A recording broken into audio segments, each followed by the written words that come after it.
Friends, ఈరోజు పూరికి ఆలు సబ్జీ చెప్తున్నాను. ఫస్ట్ ఆయిల్ వేసాము, groundnut oil. Any oil ఇక్కడ యూస్ చేయొచ్చు. తర్వాత చెన్నడాలు, ఉరడాలు, సోంపు, జీరా వేస్తాము. వేసి కొంచెం ఇంగు కూడా వేస్తాము. ఇంగు కూడా ఇలాగ ఫ్రై అయ్యాక గ్రీన్ చిల్లీ వేసాక ఆనియన్ వేస్తాము. తర్వాత కరివేపాకు వేస్తాము.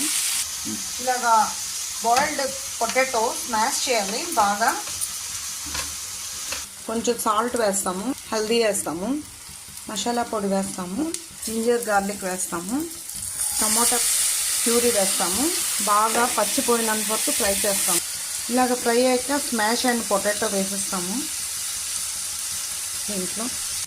ఇదే స్టఫ్ ఇలా తీసేస్తే ఇప్పుడు దోశకి మసాలా దోశ వాడతాం కదా, దానికి యూస్ చేయొచ్చు.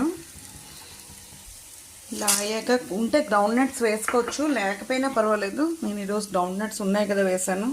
తర్వాత వాటర్ వేస్తాము. ఇది ఇలా బాయిల్ అవే లోపున ఇక్కడ కొంచెం 1 స్పూన్ బేసన్ కలుపుతాము.